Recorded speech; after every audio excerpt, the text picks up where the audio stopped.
Well, I'm here to interview James Mossman, who's running for school board, position number 2. And the first election will be in early August. I believe it's August 4th. And then the winners on that election will go on to the general election in November. I'm here with James Mossman, who is running for school board, position number 2. And you're a friend of mine, Jim. We've worked on some video shoots together in the schools. And you're an award-winning boat captain for the regatta that's coming up. In fact, your boat won first place in 2 years. 2 years in a row. Right. And I'm impressed. Well, the first year we came in third because we had a good boat, but we had that was going back to right. the year. Yeah, but we had a bad strategy. And it's important, you can have a good boat just like you can have a good school district, but if you have a bad strategy, you're not going to come in first. But we fixed the strategy, we have the same boat primarily, and everything works. Well, you certainly learned how to win in the boat races, and I hope you have great luck this year. I'm sure you will.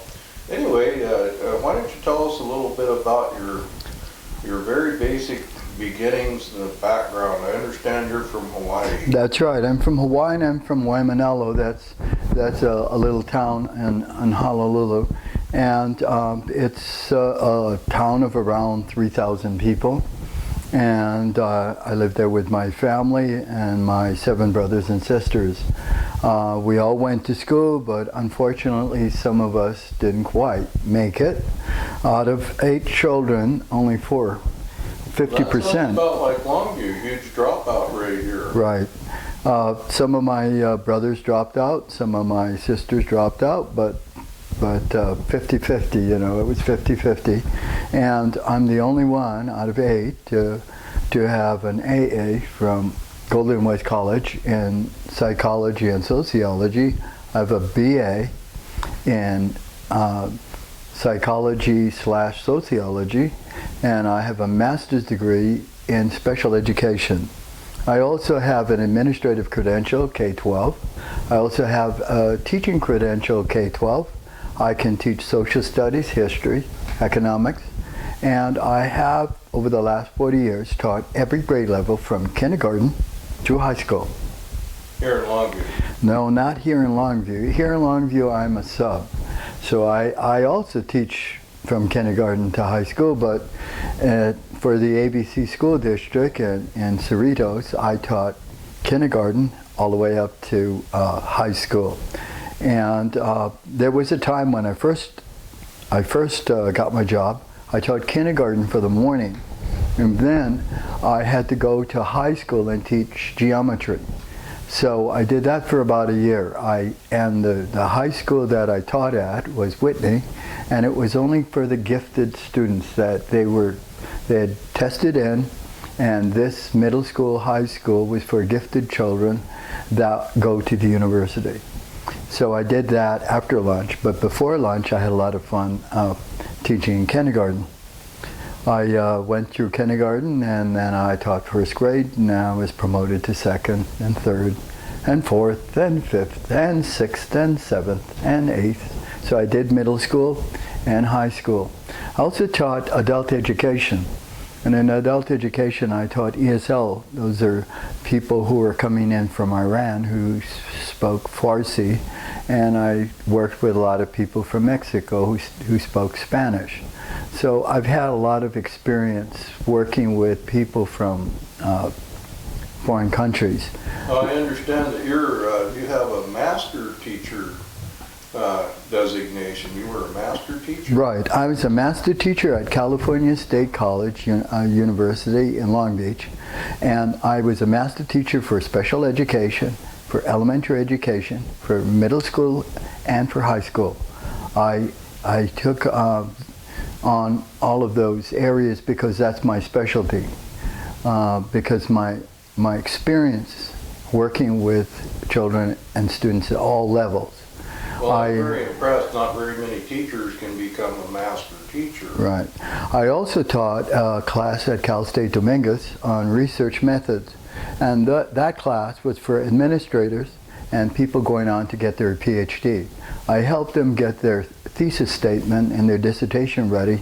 And those people were going to USC, UCLA, and there's Chapman College, and there's a whole bunch of other colleges. There's 17 colleges in the Los Angeles area, and so they were preparing, so they came and they took the graduate class that I taught, and it was taking the theory that they had and matching it with a measurable tool, statistics, so they could either prove or disprove their hypothesis. Now, tell us about your experience right here in Longview. How long were you sub here? I've been subbing here for the last 4 years, and so you have experience in all the schools. Right, all schools, every grade level, most subjects. I have to tell you that while I was subbing here, I also had a job in Hawaii supervising charter schools. And because of my bilingual education in Hawaiian, I was working with Hawaiian charter schools. And my wife and I, Helene, who's also a high school teacher for 25 years, we rewrote the curriculum for bilingual kids in Hawaii because it wasn't making the grade and the kids weren't passing. So I wrote the language arts from kindergarten through high school, including all of their reading and core reading. And my wife wrote mathematics from kindergarten all the way up to high school and to trig and algebra. So, well, my goodness, you really have a terrific background in the field of education. How many years altogether? 40 years. 40 years of experience. Right. So that tells me you're not just some political hack looking for a position on the school board.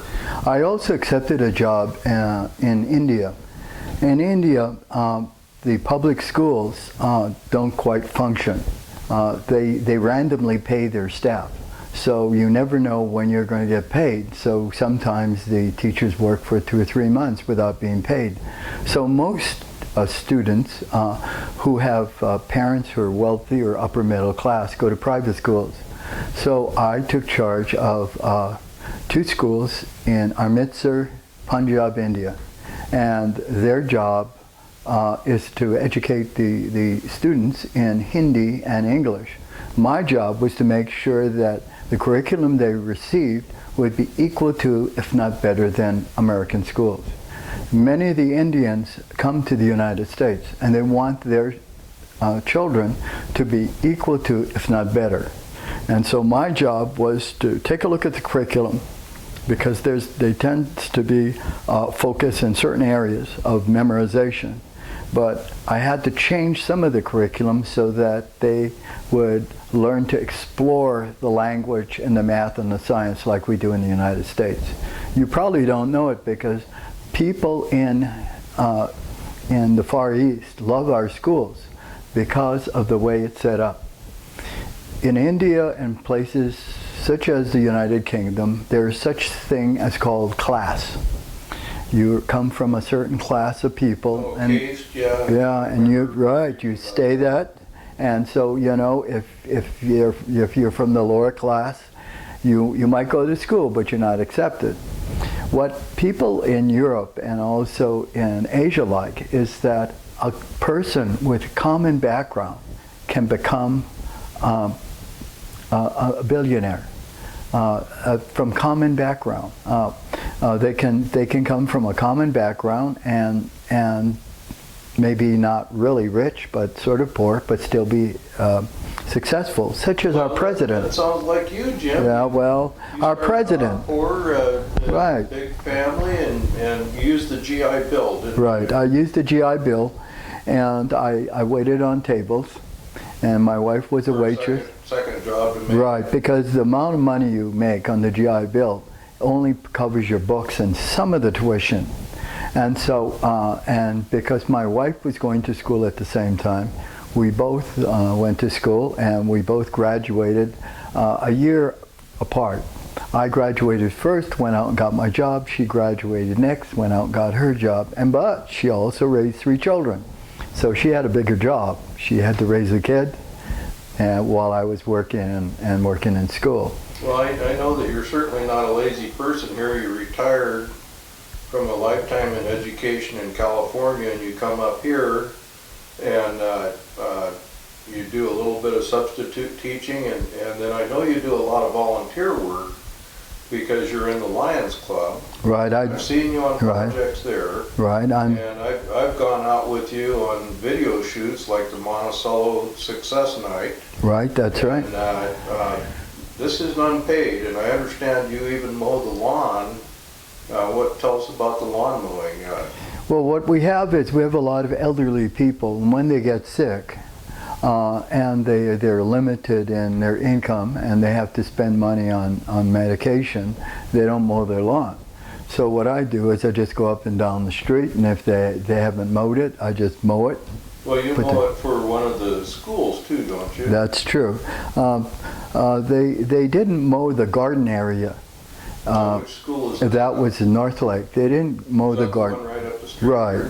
They didn't mow the garden area, and so another person and I started mowing it, and it's about 1/4 acre. So it took me around 6 hours, but I didn't quit. I didn't quit. You do this for free?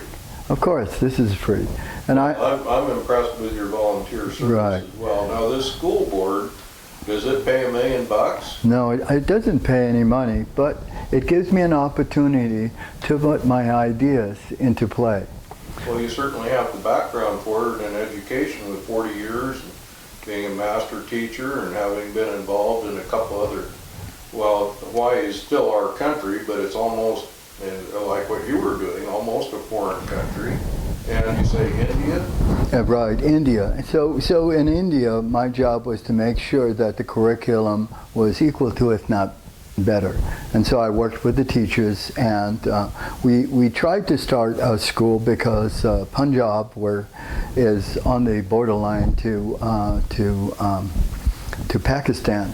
And so we tried to start a few schools in Pakistan, but we had some problems because I hired male and female teachers, and after I left, the government said that no female teacher was allowed to be in a school. So they could homeschool their kids, but they couldn't do it in an institution.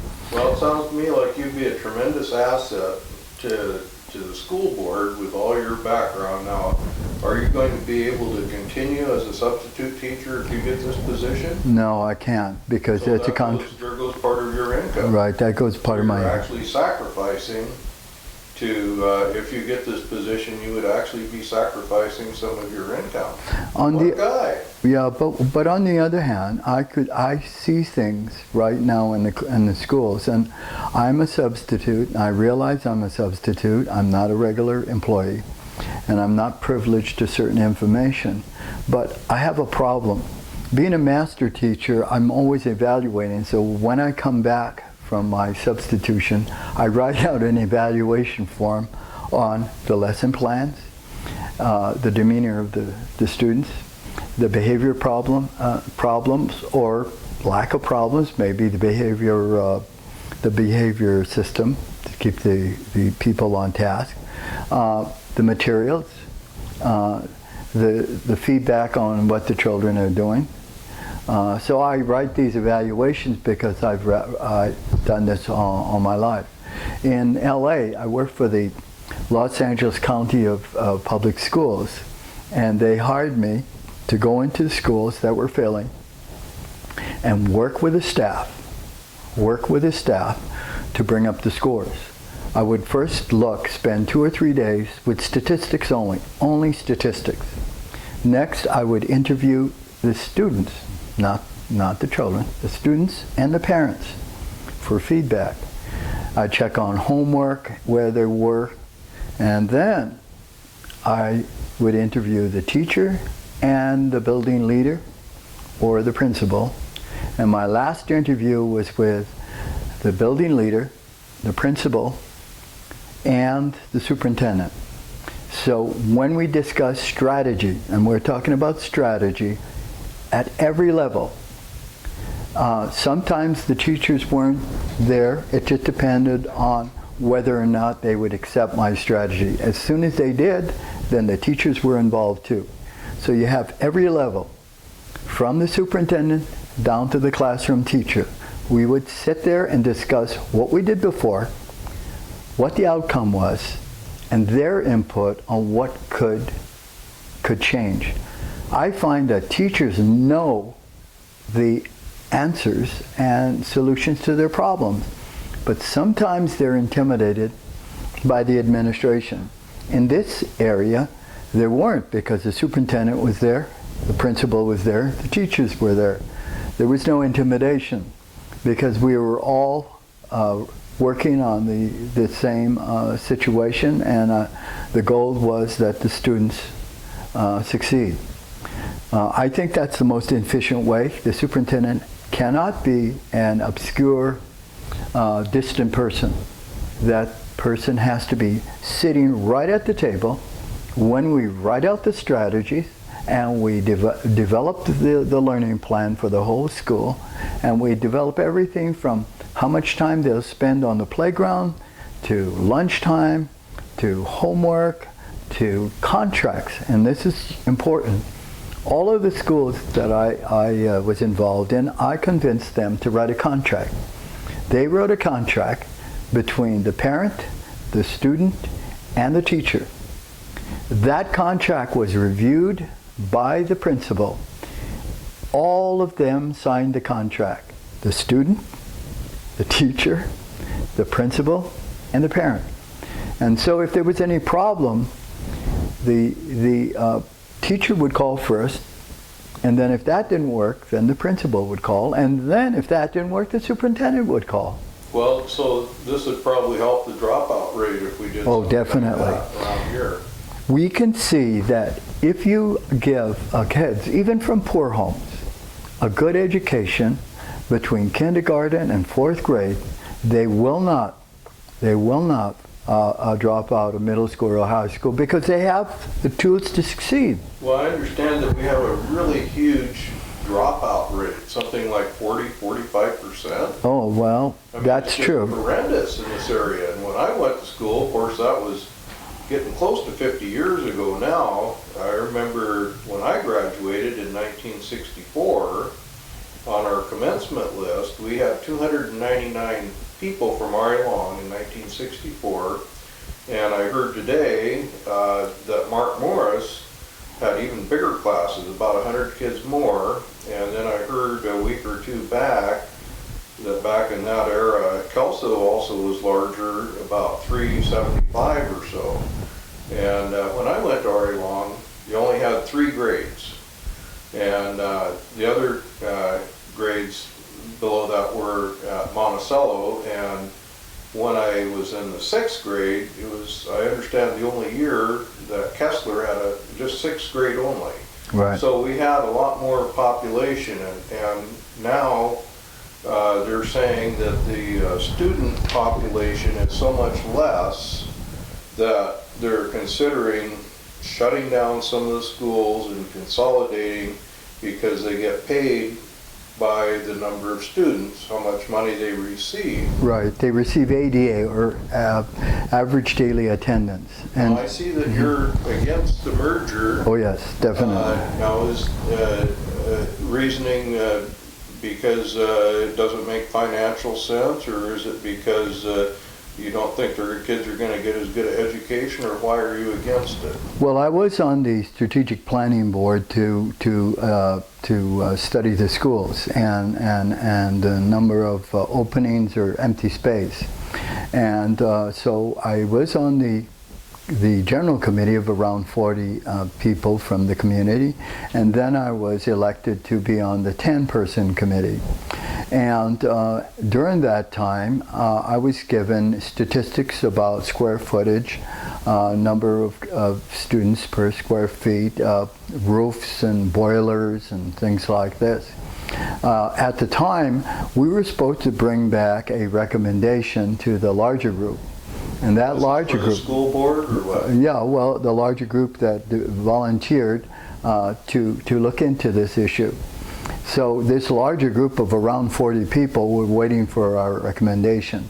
At this time, we were supposed to entertain omissions or additions to our recommendation. That evening, we were told that there would be no omissions. We couldn't change the document at all. We had to just vote up or down. I was a little frustrated, and I stopped the process 3 times, reminding the people that the original deal was that we would come back, and then the other people in the committee that weren't privileged to our information and that didn't participate would have input. And their input was only voting up or down, accepting it or not. I found that disturbing. And I do have to tell you, I voted for it. And I want you to know, if you take a look at the statistics they gave you, that was sort of the decision you could make, except the data was incorrect. Every time we talked about data, it varied. When we were talking about data for costs and expenses, we were up $1 million or down $1 million, up 100,000 or down 100,000. I did vote for it according to that data. But you changed your mind, huh? Well, later I found out in the newspaper that the roof at one of the high schools that was bid at $1.2 million was less than 350,000. So I questioned the data that was fed me, because if that is off, because it's more than 50%, the other data would be off too. When So you, the whole thing needs to be reconsidered. oh, definitely. And So is this a matter of money? Get back to my question. Is this a matter of, are we going to save money if we're going to close them down, or is it more important to you of the education that the students receive? well, we have to look at it as students first, okay? Now, if we can afford a efficient program, and right now we can afford it, then students first. We should keep as many buildings open as we can with small groups, so kids don't end up being pushed into classes with 30 or 40 students. Right now we have the finances to keep the student population in the classroom small. We have the financial, we have a problem with future prospects. We've got data saying that the population coming here is going down because of jobs. That may be true as one variable, but the next variable is there are many people, upper middle class and professionals, who can't afford to move, are moving either up north or down south to better school districts because they find that the statistics of a failure is great. Now look. Also, the schools are so poor here, they're... Well, let's take a look at it. Out of 11 or 12 schools, you have 15% passing. That meant Mark Morris and SU, one of the other elementaries, passed. So that meant 9 schools, including middle schools and high schools and elementary schools, failed. That meant that 85% of our schools failed, and that 15% succeeded. Now, if I were in a business, I would be bankrupt. I would totally be bankrupt. But because these institutions are supported by tax money, we can keep them going. But we have to keep them going in a more frugal and responsible way. I told you about my boat the first time I went on. I had a very good boat, and you helped me. Yeah, you helped me. Okay. Right. The boat was great, and for 2 laps we came in first. But our strategy was bad because on our 3rd lap, people on the right and left of us hemmed us in and slowed us down. Well, didn't you? You suffered some damage on your boat too. Right. You had duct tape. Right. What happened was that the supervisors of the boat made us pull our boat out of the water over sharp rocks that tore up the bottom of our boat. Oh. So that never happened the second and third year because we decided where we would launch and where would we'd retrieve our boat. That way we didn't have that damage. So that's a strategy too. But the most important thing is our strategy, and it's always been that way, to be on the outside and go as fast as we can and then make a left-hand turn right in front of our competition, and immediately they don't stop, but they slow down because they think they're going to broadside us. But we're about 50 to 75 yards front of them. Good strategy, and it works every time. You can see that the emotion in their eyes when they see us broadsiding them, you know, and I mean cutting right in front. A good strategy. It works very, very well, and it gets them to slow down. That's what we want. So you think a better strategy in our schools is going to create better results? Materials and in-services and all of this are really important. But without a good strategy, you can fail. When I was in the Marine Corps, each Marine cost the government around $45,000 in training and equipment. But with a wrong strategy in Vietnam, we were killed and wounded. And you were wounded. And I was wounded. I have to commend you for your service. What was it, 7 years? Yeah, 7 years. You signed up for 7 years? No.